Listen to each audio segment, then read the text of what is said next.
el ejemplo del pueblo de Israel cuando ellos iban camino a la tierra prometida. Desgraciadamente, ellos se dejaron llevar por muchos hábitos y uno de ellos fue la incredulidad, la murmuración y la queja.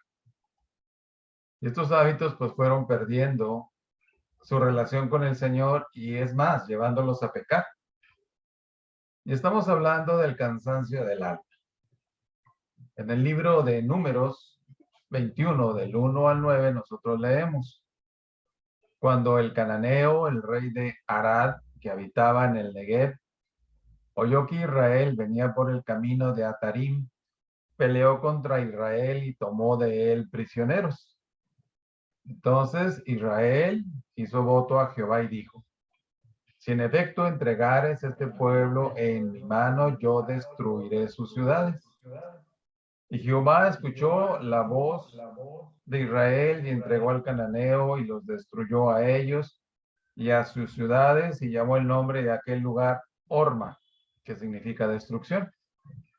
Después partieron del monte de Or, camino del Mar Rojo, para rodear la tierra de Edom, y se desanimó el pueblo por el camino. Y aquí llama la atención el hecho de que ellos se desanimaron. Y nos preguntaremos qué causó ese desaliento, desánimo en el pueblo de Israel. Sus hábitos fueron mermando su confianza en el Señor. Hábitos que si ellos se permitieron, como nos permitimos tú y yo nuestros propios hábitos, y esto nos puede enfriar en nuestra relación espiritual con aquel que dio su vida por nosotros en la cruz. Y habló el pueblo contra Dios y contra Moisés. Esto ocasionó que el desánimo buscara un chivo expiatorio. Y le dicen a Moisés, habló el pueblo contra Dios y contra Moisés. ¿Por qué nos hiciste subir de Egipto para que muramos en este desierto? Pues no hay ni pan ni agua y nuestra alma tiene fastidio de este pan tan liviano. Esto dio como resultado que ese desánimo y esos malos hábitos se levantaran en forma de queja contra Dios y contra Moisés. Y viene la queja.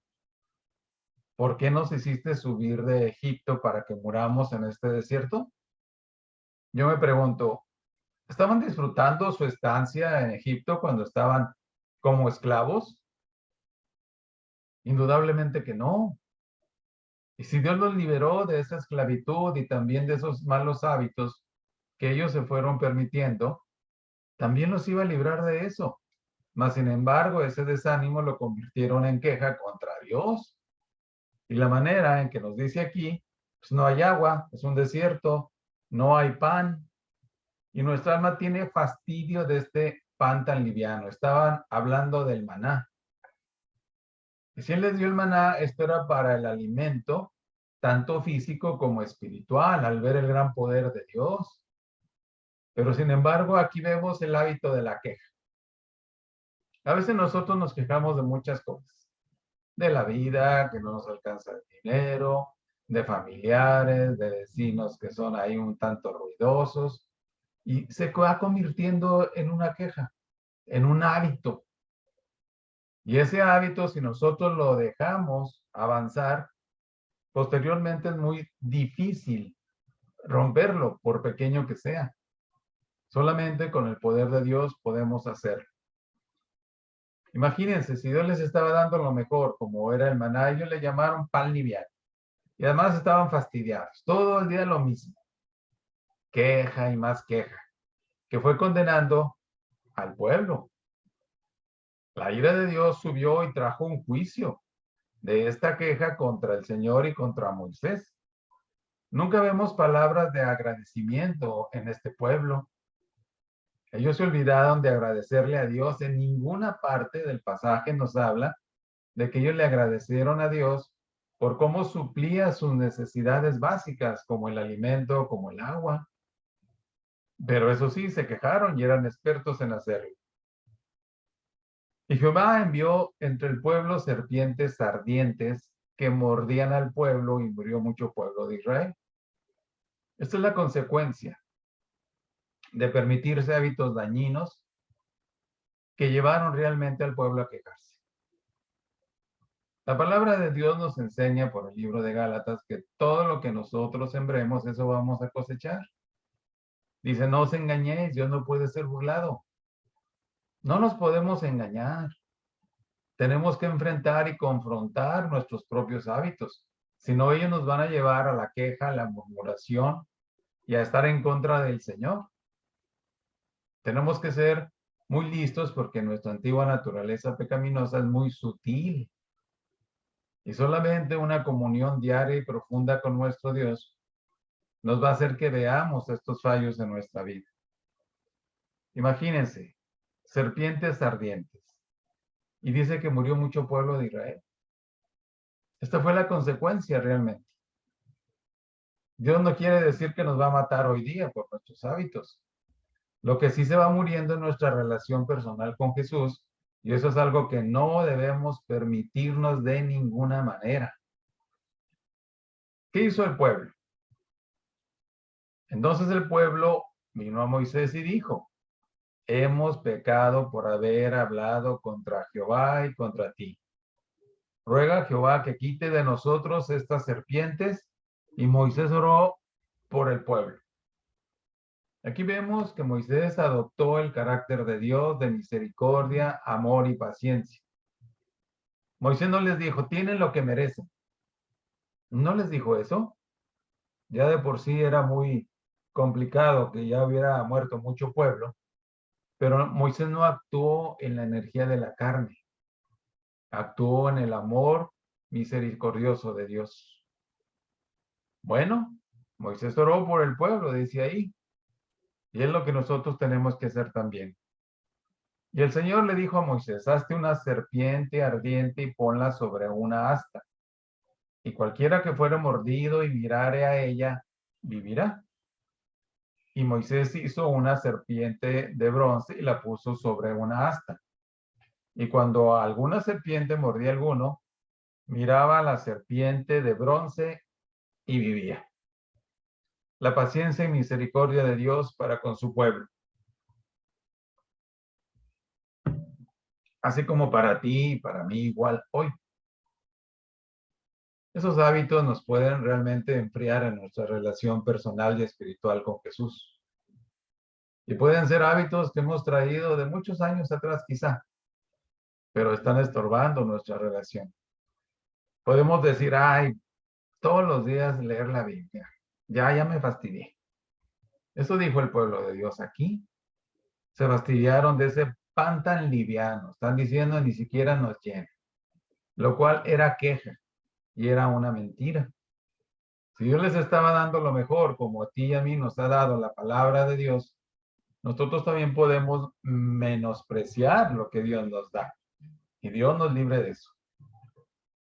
Cuando uno lee la historia del pueblo de Israel que salió de Egipto hasta que llegó a la tierra prometida, quedando la antigua generación en el desierto, y se pregunta uno por qué este pueblo fue tan infiel frente a la más grande demostración de amor, paciencia y misericordia de parte de Dios. Tiene que llegar a una conclusión esto. El corazón es perverso más que todas las cosas, como lo revelara el profeta Jeremías. Pero ¿seríamos nosotros diferentes a lo que Israel fue en el pasado? Por supuesto que no. Si en lugar de ser la generación de Moisés fuera la del siglo XXI, por seguro que seríamos igual o peor. En nada nos diferenciamos de aquel pueblo de quien Isaías dijo, extendí mis manos todo el día a un pueblo rebelde, el cual anda por camino no bueno en pos de sus pensamientos. Esto dice Isaías 65:2. Y así es con los hábitos. Tú sabes cuáles son tus hábitos, yo también. Pero cuando se convierten en enemigos de Dios, van carcomiendo nuestra relación personal con Jesús. y nos pueden perder para que no hagamos nada por la causa de Jesucristo. El cansancio del alma o espiritual puede llegar en cualquier momento a nuestras vidas, porque tendemos mucho a ver las circunstancias y no al Señor que está sobre las circunstancias. Y al igual que Israel, podemos llegar a decir, nuestra alma tiene fastidio de este pan tan ligero. Dice ahí el libro de Números 21:5. Y habló el pueblo contra Dios y contra Moisés. ¿Por qué nos hiciste subir de Egipto para que muramos en este desierto? Pues no hay ni pan ni agua y nuestra alma tiene fastidio de este pan tan liviano. Estos hábitos de murmurar contra Dios y Moisés les hizo tomar como pretexto, ¿para qué nos hace salir de Egipto? Y nosotros meditamos, si ellos están diciendo esto, ¿estaban muy bien en su condición de esclavos en Egipto? Por supuesto que no. Pero ellos tenían la tendencia a estas quejas y esto fue lo que perdió y trajo de parte de Dios un juicio a sus vidas. Piense por un momento en las áreas de su vida donde pudiera estar sintiendo un cansancio. En su alma. Considere que una de las causas del cansancio del alma pudiera venir cuando usted no tiene ningún deseo de leer o estudiar la palabra de Dios, o no tiene la autodisciplina para hacerlo, y más que nada, amor por Jesucristo para llevarlo a cabo. O también tener un tiempo a solas con Él en oración. Estas dos disciplinas del alma no tienen sustituto. Y si no las practicamos, el resultado es que el alma se fastidia. Pues llegamos a ver todo tan liviano como Israel. Y cuando el alma entra en esa condición, entonces todo parece un fastidio. A lo mejor el asistir a la iglesia o a un estudio o a una reunión, lo ve como un fastidio, como una carga. Y más si está haciendo muchísimo calor, ay no tengo ganas de salir. Y empezamos a depender de los sentimientos o de nuestras emociones.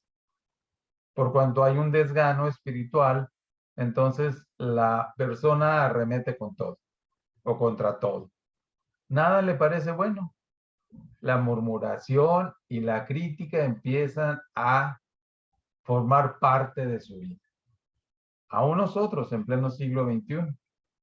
El gozo y la victoria del cual fue testigo en el pasado, hace un rato largo que no forma parte de su vida hoy día. Por supuesto que la alabanza gozosa tampoco forma parte de su adoración a Dios. ¿Y qué decir de testificarles a otros acerca de Jesucristo? Y empezamos a quejar, no, ya les hablé y no quieren. Es algo común. Cuando nosotros hacemos esto, en lugar de perseverar en oración a favor de la salvación de ellos. Y hacemos de eso un hábito. Es que ya les hablé y no quieren, son muy duros. O son muy insensatos, o son muy necios, o son muy todo. Nuestro trabajo es orar por ellos. Y Dios se encargará de la situación. No seamos como el pueblo de Israel, ¿verdad? Que se quejó contra Moisés y contra el Señor. Podemos hacerlo muchas veces de una forma muy sutil. Tenemos que estar listos en este punto. Si estamos hablando de hábitos, imagínense de no testificarles a otros del Señor Jesucristo. No dar el aviso de la salvación de las almas es algo criminal. Tú y yo sabemos cómo se salva un alma. Ellos lo ignoran. La palabra nos dice, y al que sabe hacer lo bueno y no lo hace, le es pecado. Al final de cuentas, un día tú y yo vamos a enfrentar la muerte. Ella vendrá y te dirá, yo he venido. Quizás tú le contestas, pero yo no te he llamado. Ella te dirá, eso no hace ninguna diferencia.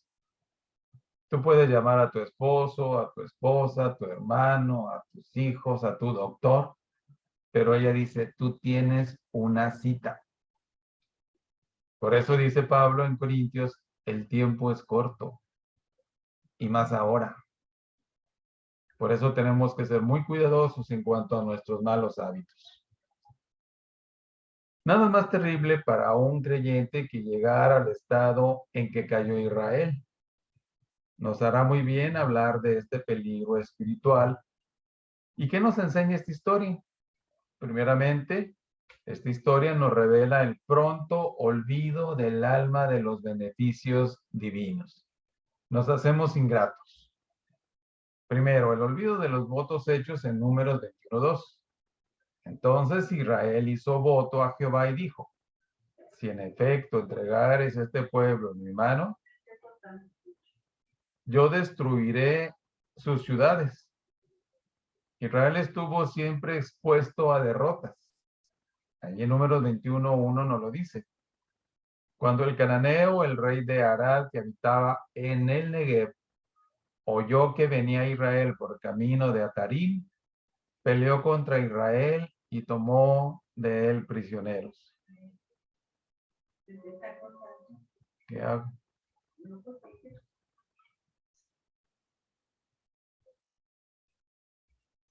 La presente fue permitida para enseñarlos a esperar que la conquista de Canaán no era por su propia sabiduría o valor, sino solamente por el favor y la ayuda de Dios. Si hubieran trabajado por sí mismos en cuanto a su liberación, ellos hubieran fracasado miserablemente. Fue la intervención divina la que hizo que ellos entraran a la tierra de Canaán. Y estamos hablando de la segunda generación. Acuerden que la primera quedó postrada en el desierto. Y la segunda, pues también cayó en problemas de quejas contra Dios. Entonces decíamos, este fue uno de los recordatorios que más adelante tendrían que saberlo cuando conquistaran la tierra prometida. Deuteronomio 9:4 nos dice, no pienses en tu corazón cuando Jehová tu Dios los haya echado de delante de ti, diciendo, por mi justicia me ha traído Jehová a poseer esta tierra, pues por la impiedad de estas naciones Jehová las arroja de delante de ti. Ahora vea esto. Israel hizo votos para enfrentar las ciudades que tomaron sus prisioneros. Así que pronto derrotaron a sus enemigos por consentimiento divino. Pero así como saborearon la victoria, también se olvidaron de ella. Somos muy proclives a olvidarnos de los beneficios del Señor. Eso es real. A veces tenemos una necesidad o una crisis y oramos con mucha intensidad. Y cuando Dios contesta, somos muy inclinados a olvidarlo. Lo dejamos a un lado. Gracias Dios, nos vemos hasta la siguiente crisis. Pero aquí lo importante es estar permanentemente en comunión con nuestro Señor. Bueno, eso de olvidarse de los beneficios del Señor, eso sucedió ayer con el pueblo de hoy y sucede hoy en día también. El salmista en una oportunidad dijo en uno de sus salmos, y no olvides ninguno de sus beneficios. No olvidemos ninguno de sus beneficios. Y Él nos ha dado muchos. Y a veces somos ingratos y desagradecidos con lo que Él nos da, con lo que Él contesta a nuestras peticiones. Tenemos la tendencia a olvidarnos muy rápido de las buenas cosas que el Señor nos hace partícipes. En algún momento de crisis, como lo estuvo Israel, hacemos votos de consagración y dedicación. Pero tan pronto como pasa todo, nos olvidamos. ¿Se olvida Dios? Indudablemente que no. Segundo, el olvido de la victoria lograda. Números 21:3 nos dice, y Jehová escuchó la voz de Israel y entregó al cananeo y los destruyó a ellos y a sus ciudades. Y él llamó el nombre de aquel lugar Orma.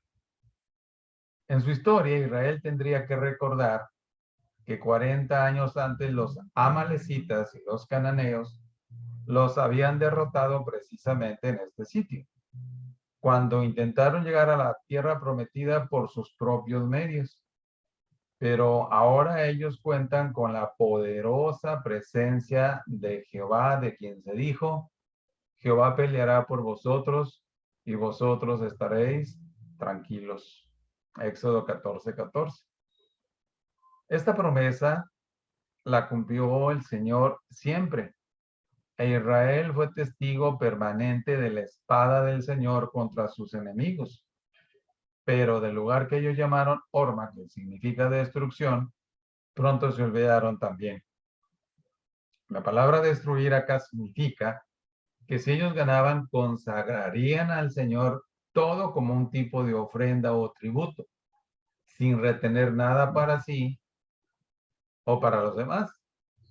Pero esta promesa no duró mucho.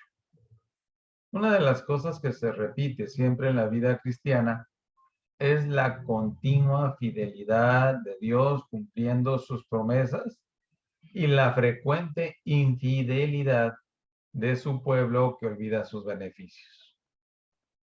El tercer punto, el olvido por el desánimo. Números 21:4. Después partieron del monte de Or, camino del Mar Rojo, para rodear la tierra de Edom, y se desanimó el pueblo por el camino. Israel experimentó el desánimo, tanto así que fue esto y la murmuración lo que le costó a la generación de Moisés el no entrar a la tierra prometida. Y qué duro, qué triste. El caso de Israel fueron muchas las veces que se desanimó, pero hubo 3 de ellas que han sido las más notorias. Se desanimó al salir de Egipto cuando quedaron acorralados entre el mar, el desierto y los soldados del faraón. Se desanimó en el camino hacia Canaán al llegar a sus linderos y no poder entrar ahí. Y se desanimó cuando supo de los gigantes en la tierra que fluye leche y miel, tanto los cuales parecían como langostas, o al menos ellos suponían así. Por supuesto que hay razones para el desánimo. Nadie estamos exentos de esto, de este mal del alma. Aún los hombres más fuertes y espirituales se desanimaron como Moisés y Elías. ¿Con qué frecuencia se desanima usted, hermano, hermana? ¿Cuáles son las mayores causas de su desaliento? Si usted se desanima por el celo de las cosas del Señor, se justifica, pero hay un desaliento que es de origen pecaminoso y es ahí donde nosotros tenemos que ser muy cuidadosos. Efesios 6:12 nos dice: fortaleceos en el Señor y en el poder de su fuerza. Sucedió con Israel que estaban viendo las circunstancias, no al Señor que está sobre las circunstancias y que tiene el control de ellas.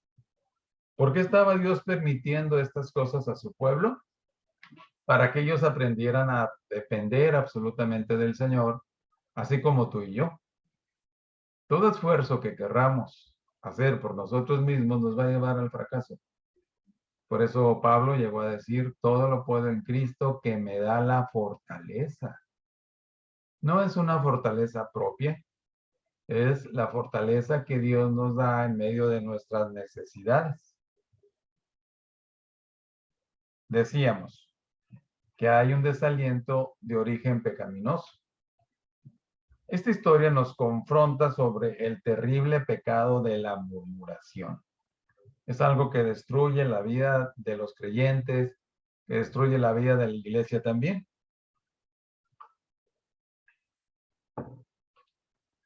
El blanco de la murmuración, Dios. Números 21:5.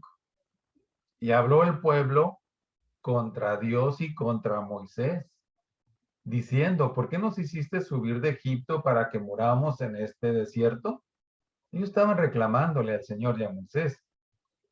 Pues no hay pan ni agua y nuestra alma tiene fastidio de este pan tan liviano.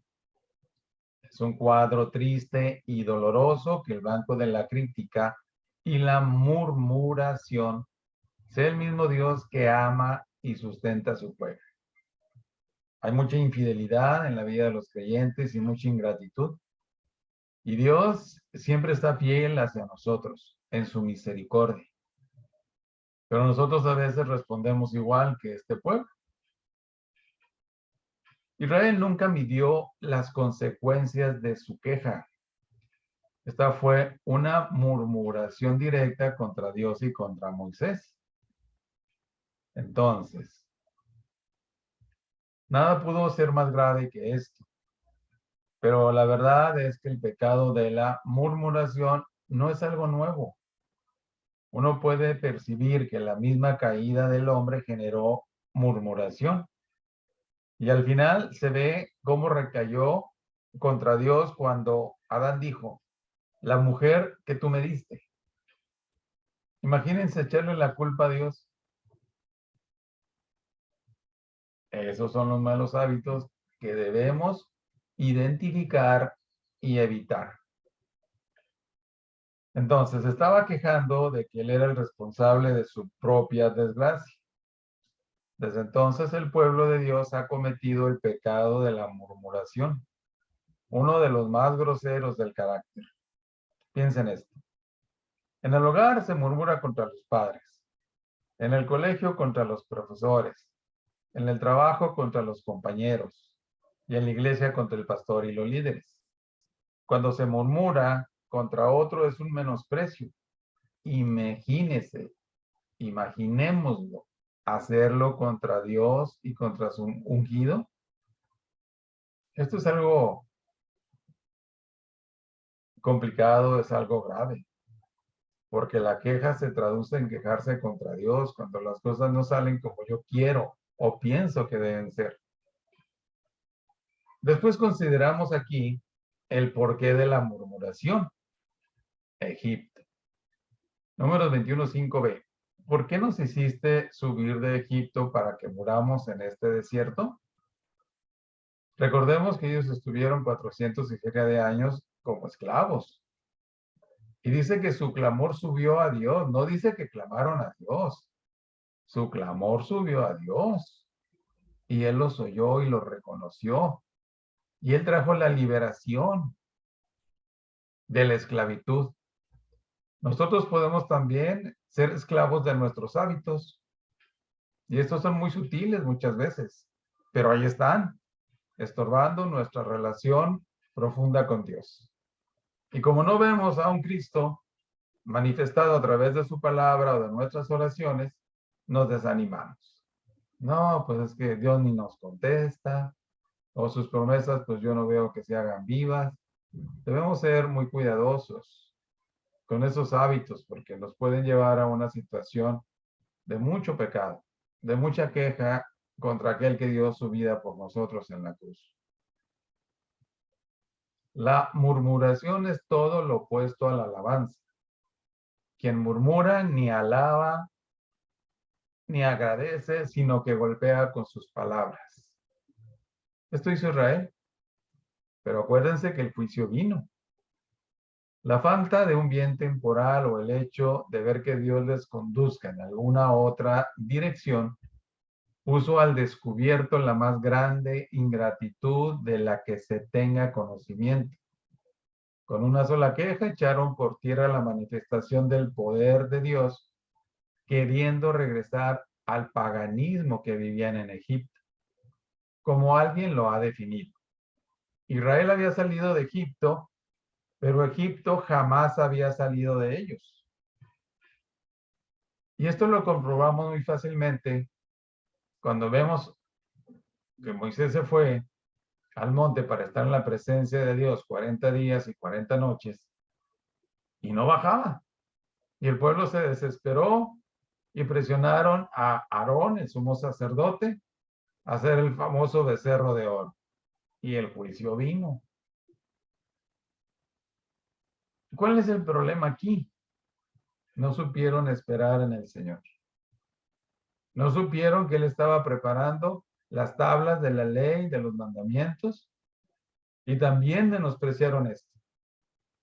Moisés baja del monte, ve lo que están haciendo, adorando a Dios en orgía, en bebida, y él rompe las tablas, como queriendo decir, el pueblo no merece la palabra de Dios. Sin embargo, posteriormente Dios se las volvió a dar, pero el daño estaba hecho. Dejamos un pedazo de nosotros en cada experiencia donde no estamos siendo fieles a Dios y a su misericordia.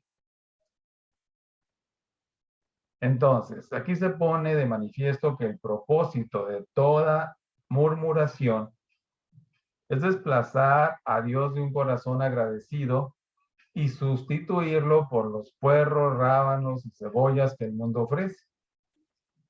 El creyente que murmura, en el fondo, pareciera anhelar la vida que antes tuvo. Uno puede llegar a decir, no, pues antes de que yo conociera a Cristo, estaba muy bien, me iba muy bien. Y nada más conocí a Cristo y vinieron los problemas. Precisamente, porque estábamos en una esclavitud del pecado. La palabra dice, todo aquel que hace pecado, esclavo es del pecado. Y ahí podemos incluir los famosos hábitos, nuestras tendencias pecaminosas que van robándonos nuestra relación personal con Jesucristo. Él está esperándonos todos los días en la sala de nuestro corazón para tener comunión con nosotros. Y a veces nosotros despreciamos esto y consideramos otras cosas más importantes que estar con Él en oración y con su palabra. Inconscientemente se está comparando una cosa con la otra. Compara la adoración y el servicio con lo que a su juicio es lo más importante. En este caso, el pueblo de Dios, y equivocadamente. El desprecio de la murmuración, en este caso el maná. Números 21:5 dice, pues no hay pan ni agua, y nuestra alma tiene fastidio de este pan tan liviano. ¿Se dan cuenta hasta dónde nos puede llevar la murmuración? Estamos fastidiados de la Biblia, es como si dijera yo así en este tiempo. Todos los días lo mismo. Es más, hay muchas cosas que ni le entiendo, porque hicimos un mal hábito. Si yo no voy a la Biblia y salgo diferente de como entré en mis tiempos de lectura de la misma o del estudio de ella, no salgo diferente, no estuve con Cristo. Debo salir de mis tiempos de lectura de la Biblia motivado, tocado por el Espíritu Santo y con sus promesas sobre nosotros para enfrentar cualquier situación o circunstancia que Él permita en nuestra vida. Pero todo depende de nuestro hábito. Hablábamos de hábitos buenos y hábitos perversos, hábitos pecaminosos. Tenemos que tener la autodisciplina para no dejar pasar un solo día de estudio de la palabra del Señor y en oración. Hay algo que sorprende en esta murmuración que la hace más detestable. La forma como Israel menospreció el maná de Dios. Llegar a decir, como ellos dijeron, nuestra alma tiene fastidio de este pan tan liviano, era echarle a Dios en cara que su provisión durante todos esos años no fue real. Llamar liviano al pan de Dios constituye el más grotesco y vulgar menosprecio a aquel que ha prometido sostener a sus hijos cualesquiera que sean las circunstancias por las que pasemos. Y esto tú y yo lo hemos comprobado en las diferentes necesidades que hemos enfrentado. Y siempre vemos la misericordia de Dios para con nosotros. Surge aquí la pregunta que hiciera el comentarista Matthew Henry. ¿Con qué se le agradará quien no estaría contento con el maná? Si el maná es un fastidio, para el alma quiere decir que el alma probó de su contenido, pero nunca se alimentó de él. ¿No entendieron esa provisión de Dios a través del maná, que era realmente alimentar sus cuerpos, pero también sus espíritus? Por lo que el Señor hacía de proveerles en medio del desierto donde no había absolutamente nada. Y sin embargo, ellos respondieron con murmuración, con queja, con incredulidad. Y así nos pasa. A veces vamos a la palabra de Dios y lo que hacemos es nada más leer. Terminamos nuestra lectura y dijimos, ya acabé mi lectura, nos vemos mañana. No, tenemos que pasar tiempo con nuestro Padre. Si Él es un padre, nosotros sus hijos, Él quiere estar con sus hijos, quiere disfrutarlos. Pero a veces nuestros hábitos nos ganan. Es que tengo que ir allá, tengo que ir acá, tengo que ir a todos lados. Y dejamos a Dios en segundo término, lo cual no nos va a favorecer. Si el maná es una representación de la palabra de Dios, como en efecto lo es, quiere decir que para muchos creyentes, la palabra, en lugar de ser una razón de su alimentación y gozo, es un fastidio y una carga pesada.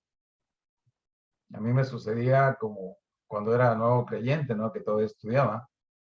Y decía, ay, no he leído todavía. Ay. Y venía así como con cierta queja, ¿no?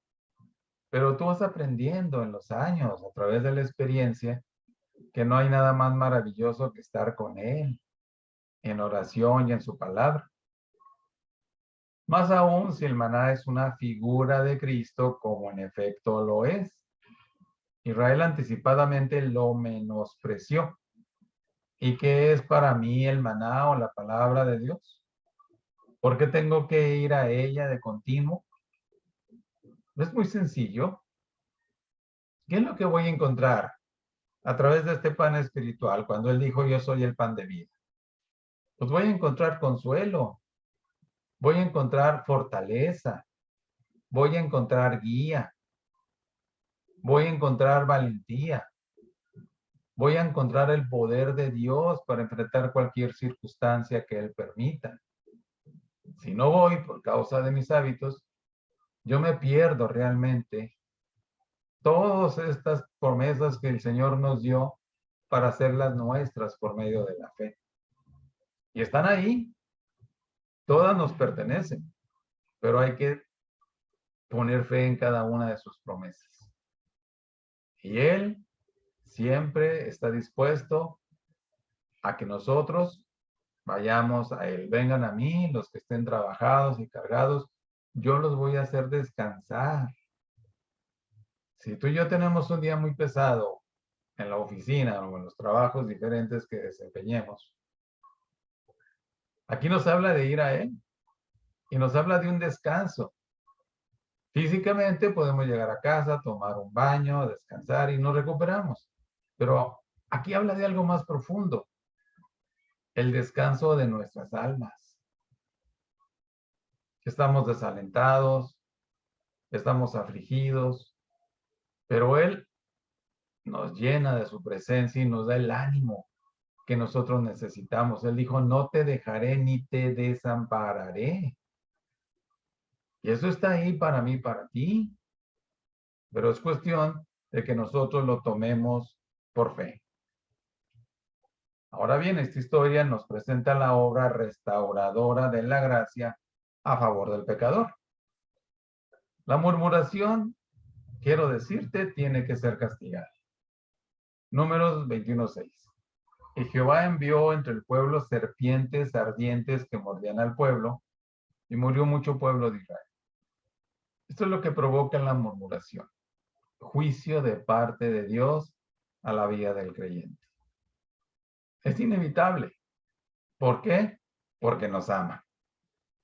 Si no lo hiciera, seríamos, como dice el libro de Hebreos, bastardos y no hijos. Dios no deja sin castigo al que peca contra Él.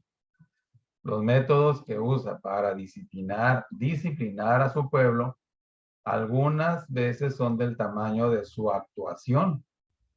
En este caso, Dios envió serpientes ardientes, cuyo veneno era tan mortífero que murió mucho pueblo de Israel. La descripción que se hace de estas serpientes ardientes nos muestra el intenso dolor pues era enviado por él. Y solo él, haciendo alguna provisión, detendría la mortandad. El pueblo de Israel no entendió el plan de Dios para el futuro, para con ellos. Cuando en Juan nosotros leemos algo tan importante, que la salvación viene de los judíos. Si Dios hubiera acabado ahí con el pueblo, ¿dónde o de dónde iba a salir el Señor Jesucristo años adelante? Así nosotros también. Nuestros malos hábitos nos pueden evitar que estemos orando por la salvación de las almas. Y eso es grave. Tenemos que ser bien cuidadosos y enfrentar a nuestros malos hábitos y eliminarlos de nuestras vidas. Hermanos, tengamos cuidado con la murmuración. Miremos el ejemplar castigo que recibió Israel. La serpiente ha sido un símbolo del pecado. De hecho, el pecado se introdujo en el mundo cuando Satanás usó el cuerpo de una serpiente en el jardín del Edén. Nunca podremos culpar a Dios de los métodos que usa para castigar si antes no revisamos lo que provocó su ira. El pecado sigue matando mucha gente. La murmuración es un rechazo abierto contra Dios, pues menosprecia la obra de amor y de gracia. Así pues, el pecado debe ser castigado en donde esté. Después tenemos la importancia de la confesión. Números 21:8 nos dice, y Jehová dijo a Moisés, hazte una serpiente ardiente y ponla sobre una asta, y cualquiera que fuere mordido y mirare a ella, vivirá. La confesión colectiva fue sin rodeos. Ellos dijeron, hemos pecado por haber hablado contra Jehová y contra ti. La confesión, ¿qué hace? Quita el orgullo, contrista al espíritu y se expone a la misericordia divina. Hay 3 pasos que trabajan juntos para lograr una real y genuina restauración. Primero, un convencimiento de que has hecho mal contra ti mismo. Una confesión que admite que has hecho lo malo contra el Señor. Como decía David en su Salmo 51, contra ti solo he pecado y he hecho lo malo delante de tus ojos. También una contrición donde aceptas que has hecho lo malo contra el Señor. Cuando esto hacemos, se desata un caudal de bendición que lo trae la gracia de Dios para tu vida y la mía. Es maravillosa la confianza que tiene el mediador cuando nos disponemos a confesar nuestras faltas. Israel vino y confesó su falta, pero se aseguró que Moisés intercediera por ellos. Y esto no era nada nuevo. Israel una y otra vez demandó la intercesión de su líder después de haber pecado contra Dios. ¿Y por qué no pidieron ellos mismos delante de su Dios? Pues era su Dios tanto como de Moisés como de todo el pueblo. Bueno, su hábito de murmuración los llevó a este grado. La relación directa que ellos debieron haber tenido con su Señor se rompió por su queja, murmuración e incredulidad. Ellos sabían que Moisés era el único a quien Dios oiría para aplacar su ira. Hay en esto una figura extraordinaria. Moisés es una figura de Cristo. La confesión que nosotros hacemos a Dios debe tener el respaldo del mediador eterno. Si confesamos nuestros pecados, Dios es fiel y justo para perdonar nuestros pecados, dice Primera de Juan, y limpiarnos de toda maldad. Y los hábitos son algo tremendo. Quizás no los hemos considerado como algo que nos aparta de nuestro Señor Jesucristo y de su comunión. Tenemos también enseguida la gracia infinita de Dios en Números 21, 8 y 9. Y Jehová dijo a Moisés, hazte una serpiente ardiente y ponla sobre una asta, y cualquiera que fuere mordido y mirare a ella vivirá. Y Moisés, en obediencia, hizo una serpiente de bronce y la puso sobre una asta. Y cuando alguna serpiente mordía a alguno, miraba a la serpiente de bronce y vivía. ¿Estas serpientes mordían a Moisés? No. Preguntémonos por qué no. Porque él estaba en una continua comunión con su Señor.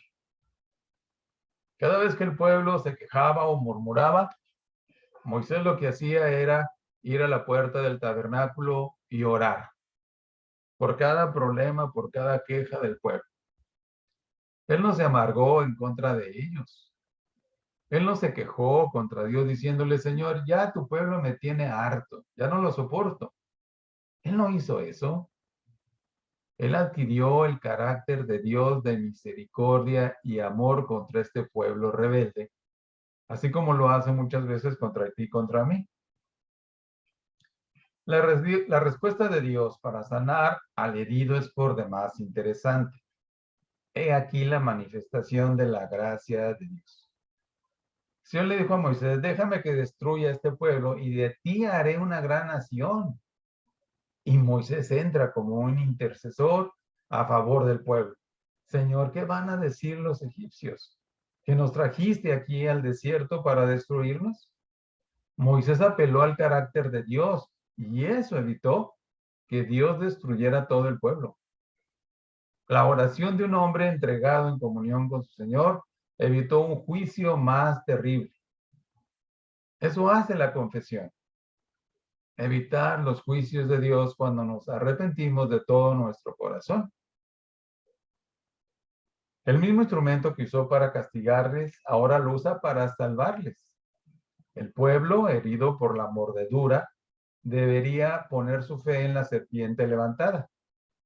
Pero, ¿qué es lo que hay detrás de todo esto?